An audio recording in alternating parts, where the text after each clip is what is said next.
श्रोताओं, मैं डायरेक्टर मुकेश गंभीर आपसे मुखातिब हो रहा हूं।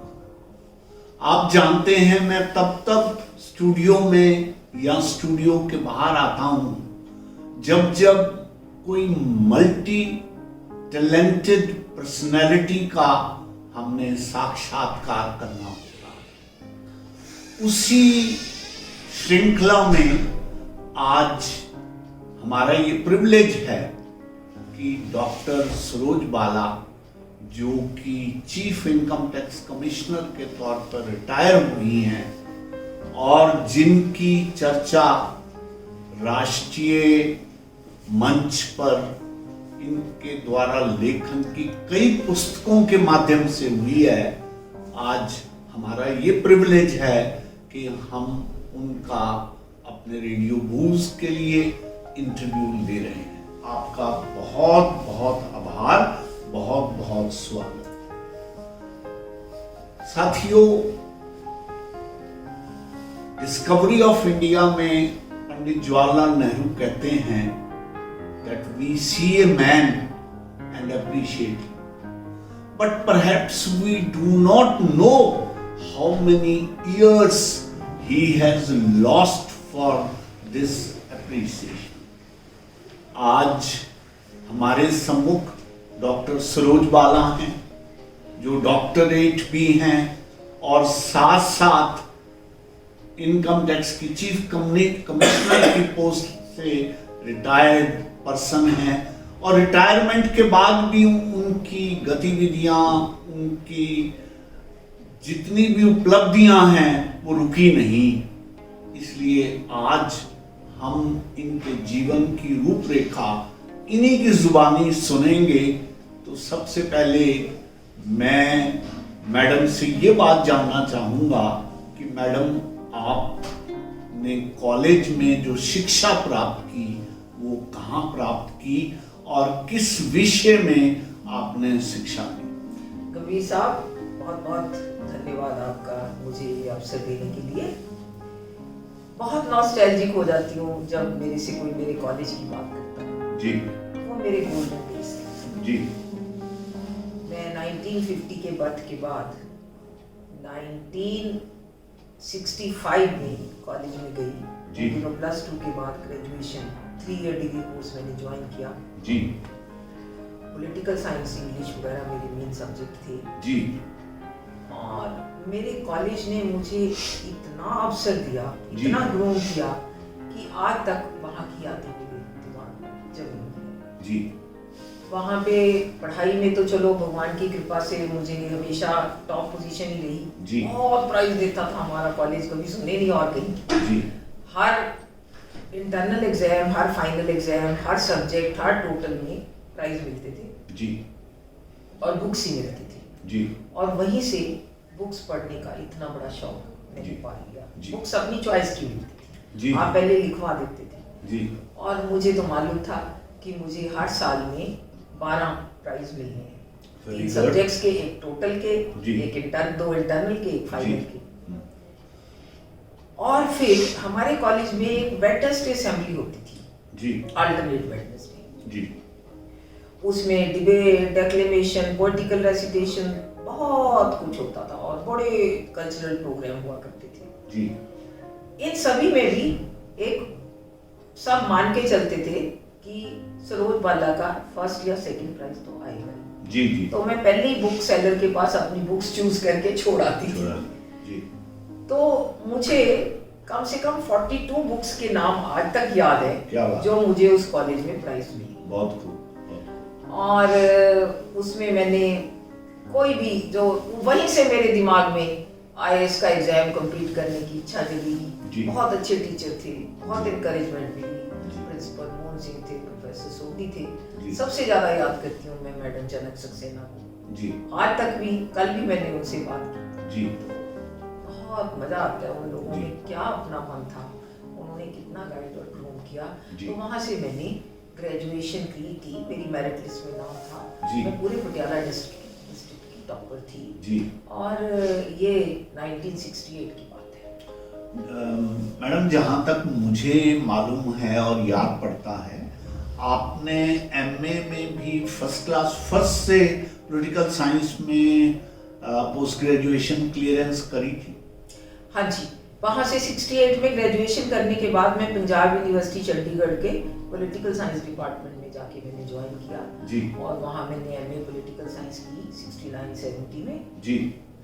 यस, मेरी फर्स्ट क्लास आई थी जी। मगर मेरी पोजीशन ओवरऑल सेकंड थी जी। और मेरी जो क्लास फेलो और बैचमेट थी जी। वो मेरी फ्रेंड फेमस किरण बेदी थी। अच्छा। वो फर्स्ट क्लास फर्स्ट थी, मैं फर्स्ट क्लास सेकंड थी, मतलब पोजीशन ठीक है, यूनिवर्सिटी में ठीक है। तो उससे भी बहुत सीखा मैंने। ठीक है। हम हॉस्टल में भी सेम में रहते थे, क्लास में सेम थी। मैडम, इससे अगले पड़ाव की अगर हम बात करें तो आपने आईएएस के कंपटीशन के लिए यूनिवर्सिटी से पोस्ट ग्रेजुएशन की डिग्री लेने की इमीडिएटली बाद आपने शुरू कर दिया या बीच में आपने कोई जॉब भी किया? ऐसा है, एमए करने के बाद मेरे घर में कुछ स्थितियां बहुत ठीक नहीं थी। वास्तव में तो मुझे ये भी नहीं मालूम था कि मुझे कौन सी जगह मेरे को बैठ के तैयारी करनी है, पर एक धुन लगी हुई थी कि मैंने आईएएस का एग्जाम देना है और मेरे दो ही सर्विसेज दिमाग में थी, या तो आईएएस या आईआरएस। तो मेरी फर्स्ट चॉइस आईएएस थी, सेकंड चॉइस आईआरएस थी। तो अब क्वेश्चन था रहा कहाँ जाए और इनकम पैसे कहाँ से खर्चे जाए, दोनों की मुश्किल आई कुछ समय जी। तो फिर मैंने चंडीगढ़ में ही एमसीएम डीएवी कॉलेज में लेक्चरर की जॉब ली।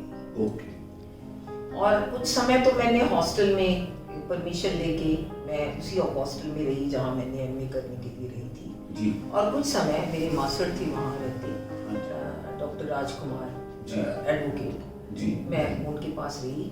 उन दिनों में मैंने तैयारी की जी। अब तैयारी करते हुए तो वो तो सेशन अप्रैल टू मार्च होता है, कॉलेज का सेशन तो जुलाई टू मार्च था राधा जी। मार्च में करने के बाद अब फिर खड़ा हो गया पॉइंट कि खर्चा कहाँ से किया जाए और रहा कहाँ जाए जी। तो फिर मैं अपने लुधियाना में मेरे मामा जी, केवल मामा जी और संतोष मामी जी मेरे रहते थे जी। उन्होंने मुझे बहुत कह के वहाँ बुलाया जी। बहुत प्यार से लोग मुझे रखते थे जी। तो फिर मैं उनके पास जाके मैंने तैयारी की जी। 4-5 महीने में वहाँ रही। उन दिनों नवंबर में एग्जाम होते थे, तो अक्टूबर में पटियाला आ गई मैं, क्योंकि पूरे पंजाब हरियाणा में आईएएस के एग्जाम का सेंटर उन दिनों सिर्फ पटियाला जी। और पटियाला में मैं मेरी सिस्टर डॉक्टर बन चुकी थी, हाउस जॉब कर रही थी जी। वो और अगर आपको याद कराऊं, आप ही की पत्नी रेनू जी, जी। जो है वो दोनों रूममेट थी जी। उस जॉब में जी। और मैं उन्हीं के पास रही जी। उन दोनों का प्यार और स्नेह मुझे कभी भूल नहीं सकता जी। रेनू जी को पूरा विश्वास था कि मैं सिलेक्ट होंगी जी। वो कहती थी तुम तो सिलेक्टेड हो, तुम चिंता मत करो जी। और उन्होंने मुझे रातों को 11-11, 12-12 बजे भी बहन ने तो देना ही था जी, चाय पिलाई जी, लुक आफ्टर किया, जो मैं कभी नहीं भूल सकती जी जी। मुझे भी वो अक्सर कहा करती थी कि मैं सरोज बाला को चावल खूब खिलाती थी और जब कभी हम इकट्ठे होते थे तो चावल खा के हम गुजारा किया करते। सही बात कह रही हैं वो इतनी टफ जॉब थी इन दोनों की, गायनिकोलॉजी में थी इनकी, हर रोज की 14-14, 15-15 घंटे की ड्यूटी थी। उसमें भी ये आके थोड़ी देर कभी रेनू ने आना, कभी मधु ने आना और इन्होंने कुछ ना कुछ मेरे लिए कुक कर जाना, कोई चाय बना जानी, बहुत केयर किया, मैं कभी नहीं भूल सकती। और मैं समझती हूँ कि मेरी सक्सेस बहुत कुछ इन दोनों की कारण थी। तो हम थोड़ा सा आगे बढ़ते हैं, तो मैं ये जानना चाहूँगा कि आप क्या फर्स्ट अटेम्प्ट में ही आईआरएस में आ गई या आपको एक आधा अटेम्प्ट और भी लेना पड़ा? ना, थी तो मेरी फर्स्ट अटेम्प्ट, मगर हुआ ये कि नवंबर में मैंने एग्जाम दे दिए, 2-3 दिसंबर को 1971 में मेरे एग्जाम खत्म हो गए और अब उसका रिजल्ट का वेट करना और इंटरव्यू का वेट करना ये था जी। तो उस पीरियड में फिर द्वारा पैदा हुआ ये इशू कि कहाँ रहा जाए और कहाँ किया जाए जी। तो मैंने राजपुरा के कॉलेज में एडहॉक जॉब ले ली लेक्चरर की जी। मैं रोज ट्रैवल करती थी पटियाला से राजपुरा और वापस आती थी। और वहाँ पे होते हुए रिजल्ट आया, थियरी में मुझे इंटरव्यू की कॉल आई जी। और इंटरव्यू के लिए मैं दिल्ली गई जी। जो कभी मार्च 1972 में हुई जी। और उसके बाद फर्स्ट अटेम्प्ट में मुझे अगर याद है तो जो पूरी मेरिट लिस्ट अखबार में आई तो मेरा शायद 623 नंबर था ऑल इंडिया में। तो उन दिनों के हिसाब से पहले Indian foreign service, IAS, audited account लोग ऑफर करते थे, मगर मेरी तो second choice Indian revenue service थी और मुझे इंडियन रेवेन्यू सर्विस ऑफर हुआ। मैंने ज्वाइन कर लिया और ज्वाइन करने के लिए मैं दिसंबर 1972 में नागपुर ट्रेनिंग के लिए चली गई। कहते वो जो मुश्किल पे मुश्किल तो आती है, नॉर्मली तो हमें उन्होंने मसूरी में जुलाई में बुला लिया होता, मैं तो रोज वेट करती थी कि मुझे कोई अच्छा ठिकाना मिलेगा रहने के लिए। तो वहाँ पे मुझे पता चला कि क्योंकि ज़्यादा बड़ी रिक्रूटमेंट करी है और मसूरी में इतनी जगह नहीं है कि सबको इकट्ठा बुला सकें, तो उन्होंने IAS, IFS, IPS वालों को पहले फाउंडेशन के लिए बुलाया। हमें सिर्फ स्पेशलाइज्ड कोर्स के लिए पहले बुलाया गया जो दिसंबर 1972 से लेके दिसंबर 1973 तक चला। उसके बाद हमारी सुपर स्ट्रक्चर ले होने के बाद हमें फाउंडेशन कोर्स में बुलाया गया मसूरी। जो मसूरी में जो है वो मार्च, अप्रैल, मई, जून था। जुलाई 3-4 जुलाई को हम वापस आए और 7 जुलाई को मेरी बहन की शादी फिक्स थी, 7 जुलाई 1974। तो सरोज जी, इस ट्रेनिंग के बाद जो आपको 2 जगह लेनी पड़ी, नागपुर में भी और मंसूरी में, उसके बाद आपको पहली असाइनमेंट कहाँ मिली? सबसे पहले तो मैं कहूँ कि ये ट्रेनिंग जो हुई बहुत ही एडवांस्ड और बढ़िया ट्रेनिंग थी जी। आपकी एक फुल पर्सनैलिटी डेवलप हो जाती है जी। जी। इस ट्रेनिंग के दौरान अगर ये ना मैं बताऊं कि नागपुर में मुझे ऑल राउंड बेस्ट ऑफिसर का अवार्ड मिला। Very good. और प्रोबेबली पूरी सर्विस में मैं पहली लेडी ऑफिसर थी जिसको ये अवार्ड मिला, किसी और को नहीं मिला था, किसी लेडी को नहीं मिला था, हर साल एक होता था। हाँ जी। उसके बाद जो मसूरी था, मसूरी में तो क्या उन्होंने दुनिया खोल दी पूरी आपके आगे। मसूरी की ट्रेनिंग में ट्रैकिंग भी थी, बर्फीले पहाड़ों पे, वहाँ पे विलेज विजिट भी थी, वहाँ पे मतलब नेम एनी जो एक्सपोजर हो था। और मैं कैसे भूल जाऊं कि मसूरी से जब हम गए गंगोत्री और गोमुख की ट्रैकिंग करने, मैंने कभी ट्रैकिंग करी नहीं थी, वो कपड़े भी नहीं थे, और हम सारे अपने पीछे बैंड उठा के और अपना खाना पैक करके चल दिए थे। गंगोत्री तक उन दिनों बस जाती थी, गंगोत्री से गोमुख में जाके जब हमने कैंप किया, अगर मैं ये ना शेयर करूं तो मैं अपने श्रोताओं के साथ जस्टिस नहीं कर सकती। तो गोमुख में जब हम पहुंचे, हमें कुछ मालूम नहीं था।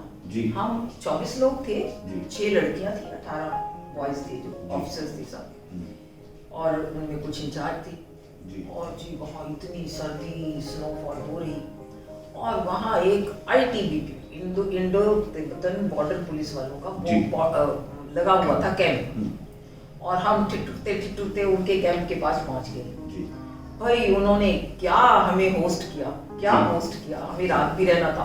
उन्होंने मिनटों में वहाँ टेंट खड़े कर लिए, मिनटों में फायर करके गर्म कर दिया, और फिर उन्होंने बनाई पूड़ियाँ और आलू रात को, और हम लोगों ने सभी ने डांस किया चारों तरफ उनके साथ, और उनकी हॉस्पिटैलिटी में इस तरह हम रात भर आराम से सोए।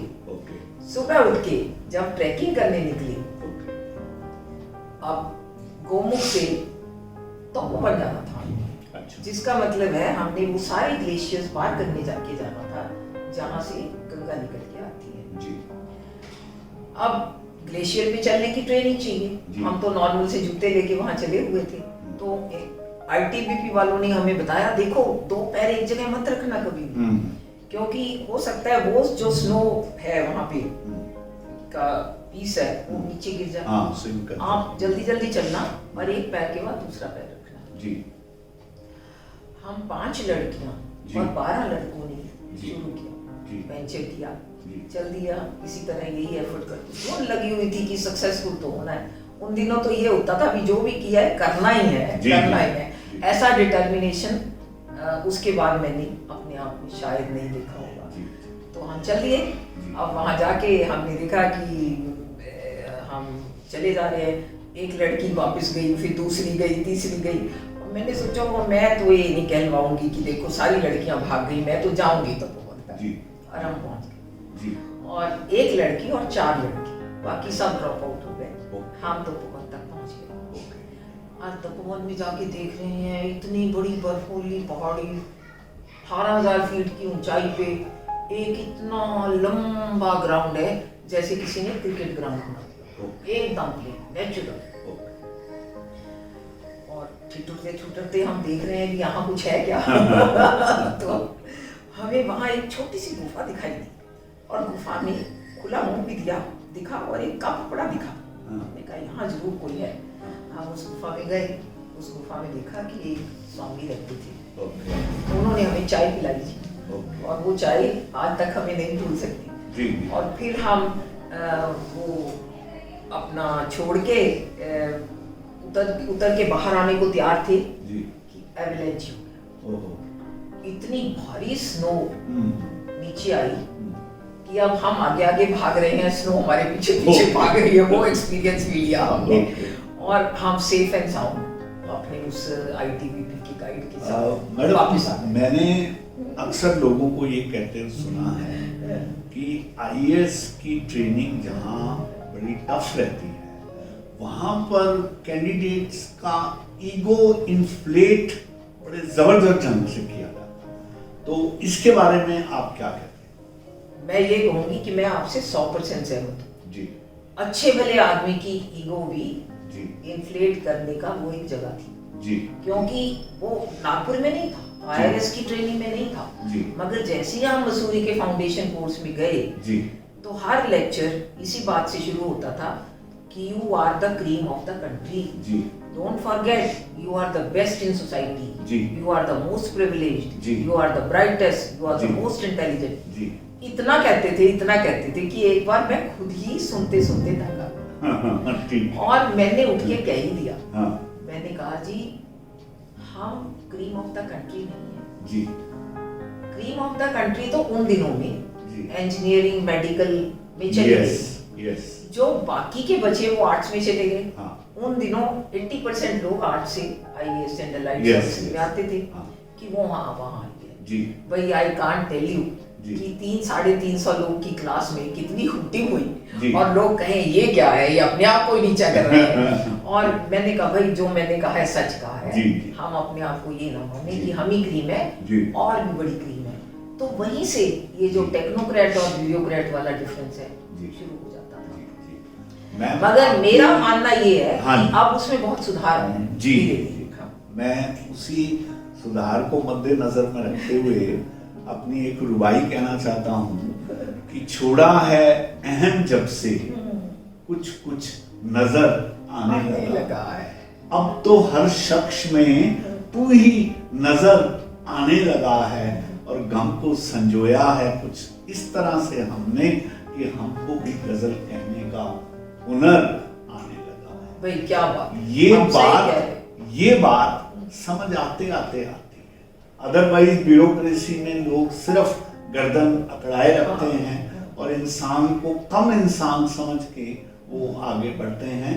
Exceptions of course there are so many, लेकिन ये आपने ठीक इस बात को ऑब्जर्व किया है कि वहाँ पर इस ढंग से ट्रेनिंग दी जाती है कि ईगो खूब इन्फ्लेट होती है।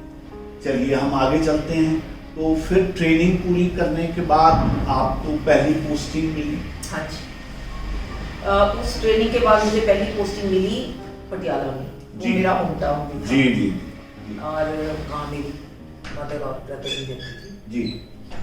और पटियाला में ये मेरी पोस्टिंग हुई तो मैंने 3 जुलाई 1974 में ज्वाइन किया था। 7 जुलाई 1974 को मेरी बड़ी सिस्टर जो डॉक्टर थी उसकी शादी हुई। उसके बाद मुझे वहाँ घर अलॉट किया जी। और हम बड़े आराम से वहाँ रहे। पटियाला में मैं 1974 से 1981 तक रही, मेरी पहली प्रमोशन तक जी।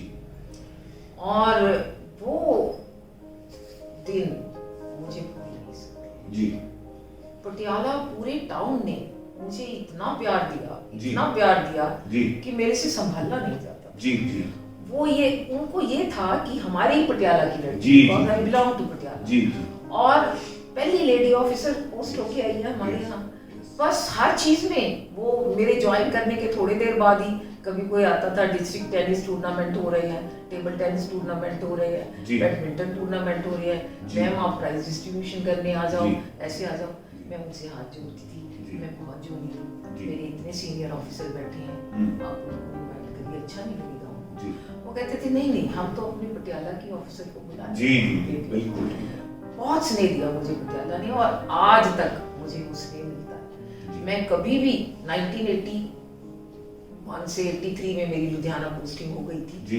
उसके बाद आज तक भी मैं जब पटियाला जाती हूँ, पटियाला में वही, चाहे वो छोटी छोटी शॉपकीपर वही है, और या फिर कोई ऑफिसर या कोई कुलीग जी। या कोई पड़ोसी, जी बहुत प्यार देते हैं, इतना प्यार देते हैं कि संभाला नहीं जाता। जी बिल्कुल ठीक बात है।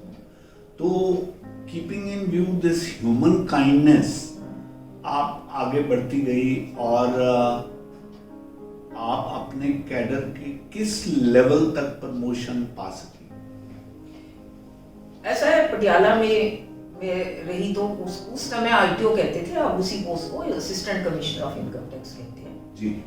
तो अब 1981 दिसंबर में मेरी प्रमोशन हुई, उसको कहते थे इंस्पेक्टिंग असिस्टेंट कमिश्नर। ओके। आज उसको ज्वाइंट कमिश्नर कहा जाता है उस पोस्ट को। तो मेरी लुधियाना पोस्टिंग हुई, फिर उसमें ये होता है कि बहुत बड़े बड़े केसेस की इन्वेस्टिगेशन वगैरह होती है जी। तो लुधियाना में कुछ देर के लिए मैं गेस्ट हाउस में रही, और फिर मेरे हस्बैंड की पोस्टिंग हो गई वहाँ। जी। तब तक मेरे बड़ा बेटा मेरा हो चुका था, मेरी शादी हो गई थी जी। 1977 में। जी। 78 में मेरा बड़ा बेटा पैदा हो चुका था, उसको लेके हम लोग फैमिली लुधियाना शिफ्ट कर गए। लुधियाना में जनवरी 83 में मेरा सेकंड चाइल्ड बेटा पैदा हुआ, और वहाँ मुझे बहुत अच्छे बड़े केस से हैंडल करने का मौका मिला जी। और वहाँ से मेरी ट्रांसफ़र जयपुर हो गई जी। मेरे हस्बैंड की भी। तो जयपुर में हमने ज्वाइन कर लिया 83 में। ओके। तो वहाँ बतौर जयपुर में आप वो उस टाइम तो वो इंस्पेक्टिंग असिस्टेंट कमिश्नर ही कहते थे, मगर आज उसको additional commissioner of income tax तो वहाँ पे मुझे जयपुर में बहुत इंटरेस्टिंग एक्सपीरियंस हुए, बहुत सुंदर जगह थी, घूमने के लिए बहुत था।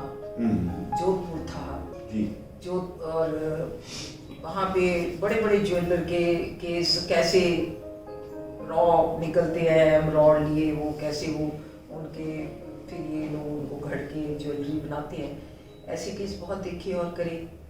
एक अच्छा टेन्योर था, काफ़ी टूरिंग करी मैंने उदयपुर के समेत, और वर्क वाइज भी बहुत सेटिस्फैक्ट्री था और लाइफ भी अच्छी थी। तो मैडम मैं ये जानना चाहूँगा, इतनी व्यस्त जीवन के रहते हुए आपको लेखन का काम कब सूझा कि आप इधर भी काम करना शुरू करें? देखिए, क्योंकि मैं आईएएस का एग्जाम देने से पहले मैंने 8 महीने लेक्चरर की जॉब करी जी। तो पढ़ने पढ़ाने में मेरा एक बहुत इंटरेस्ट डेवलप हो चुका था जी। तो जयपुर से मैंने फिर ऑप्ट कर दिया कि मैं ट्रेनिंग इंस्टीट्यूट जाऊंगी, national academy of direct taxes, जो इंडियन रेवेन्यू सर्विस ऑफिसर जैसे रिक्रूट होते हैं उनको वहाँ ट्रेनिंग पे बुलाया जाता है, और 1.5 साल की ट्रेनिंग होती है। उसमें अकाउंट्स की, लॉ की, इन्वेस्टिगेशन की, क्रिमिनल लॉ की, सिविल लॉ की, कंपनी लॉ की, सब पूरी ट्रेनिंग दी जाती है एग्जाम के साथ। वहाँ भी बहुत बढ़िया पर्सनैलिटी डेवलपमेंट का सब, मतलब हर तरह की एक्टिविटी होती है, सोशल, कल्चरल, दुनिया भर से हम गेस्ट बुलाते हैं स्पीकर। तो बेसिकली तो नागपुर में ही मेरा ये जो इंटरेस्ट है कहीं ना कहीं बनने लग गया था कि ये काम करने और फैमिली को देखने के साथ साथ कुछ ना कुछ पढ़ने लिखने का काम करता रहना चाहिए। जी। तो मगर जब जॉब होता है, फिर जब चेंज हो जाती है, फिर आपको अपना प्रोफाइल चेंज करना पड़ता है। जी। तो नागपुर में मैं उन दिनों 89 में मैं यूके गई ट्रेनिंग के लिए। जी। जो ट्रेनर्स के लिए ट्रेनिंग थी। जी। यूके में ये 12 वीक्स ट्रेनिंग थी। और मैं फिर मुझे बहुत इस बात को जान के अभी भी सेटिस्फेक्शन होती है कि वो था international training program for trainers, international advance training program for trainers. और वहाँ पे कोई कॉमनवेल्थ कंट्रीज का था। Commonwealth countries 30 commonwealth countries represented थे, 56 पार्टिसिपेंट्स थे। जी। और एंड ऑफ द कोर्स में जब एग्जाम हुआ तो मैंने हाईएस्ट स्कोर किया था। That was 94% score, which in fact had not been scored by anyone for last 7-8 years. जी। फिर उन्होंने मुझे कहा कि आप 2 दिन और रुकिए एक्स्ट्रा। मैं तो आई वाज सो होमसिक, क्योंकि मेरे बच्चे पीछे छोड़े हुए थे मेरे इंडिया में। मगर उन्होंने मुझे 2 दिन और रोका, मेरी स्पेशल इंटरव्यू करी और फिर मुझे ऑफर किया कि will you like to join there only as a trainer. तो मैंने कहा जी, there is no match of my training institute back home.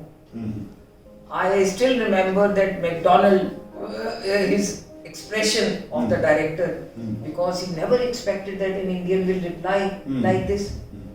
So he said, why do you think your training back home is so great training institute?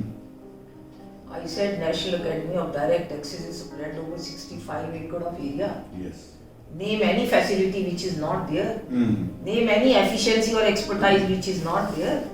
Yours is a training institute which is not even in 1/4 of the acre, with some rooms and only teaching, which I am not looking at. I am looking at larger development of personality of the trainees. And I joked to him that for hosting one dinner to only about, some people had left, or about 40 of us, you had to plan for 3 days. Back home in my training institute, you give me a notice of 3 hours, I lay dinner for 300 people. So he said, oh. I said, so this is how, I came back from there. And then after that I was posted to Chandigarh. That always happens, na? Yes. When you get a training in certain thing, I got the trainer's training. And after that I was moved to the field for formation. That is, I came to Chandigarh and was posted there again as Additional Commissioner of Income Tax only. But I had a very interesting jurisdiction. Yes. I had whole of Chandigarh, almost whole of Punjab. Not really whole of Punjab, you can say quite a large number of districts around, and Ambala, and whole of Himachal, not whole of Punjab, whole of Himachal. And again, it was a post. I have always enjoyed working very hard and going on touring also. Tour means you work very hard and you enjoy to the best. Visit places.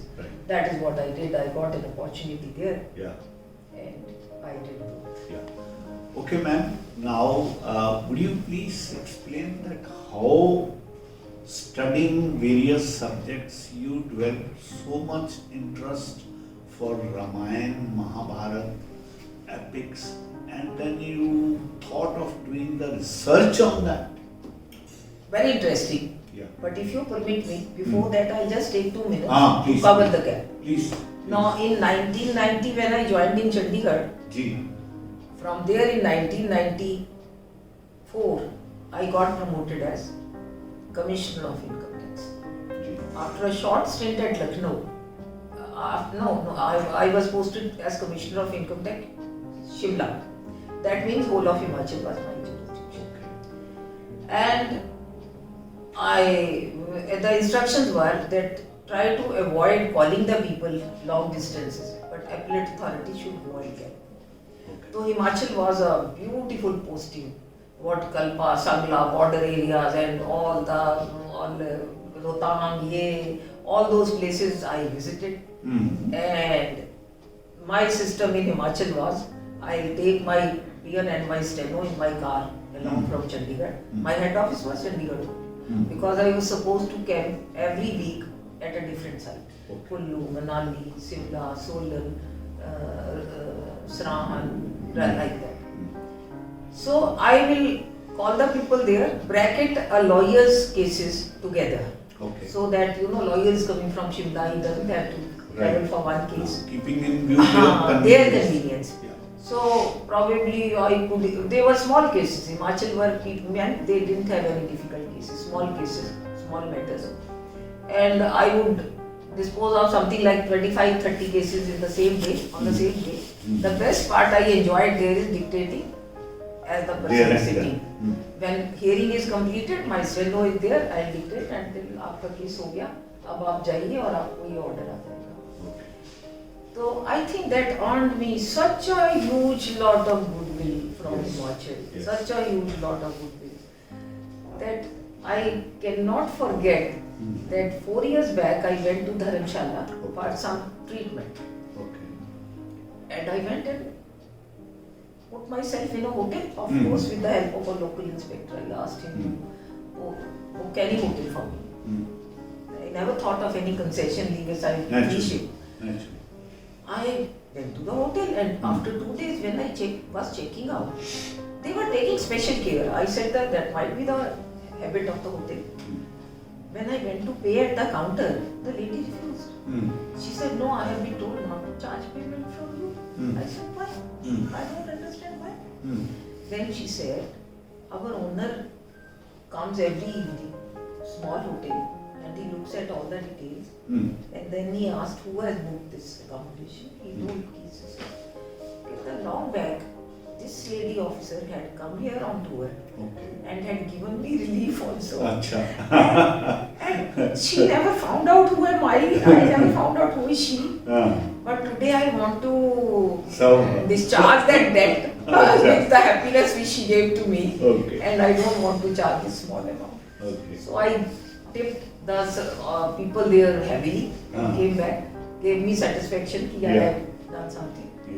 So that is the kind of goodwill the officers can earn if they are humane to the people. Exactly. In India, I wanted to say this thing. In India, the problem is I have seen in the offices. You may become a peon or a clerk or an officer in an office which has power. People think that they cannot exploit others. Well, I will only say if this psychology changes, India will be heaven. People will not leave India, people will come back to India. So, and this kind of thing, when you do things objectively, for the benefit also, for treating the people nice, I think I will request all bureaucrats to look at this experience. That after 11 years of retirement, I enjoy such goodwill from the officers, colleagues, juniors, assessees, people around and in areas.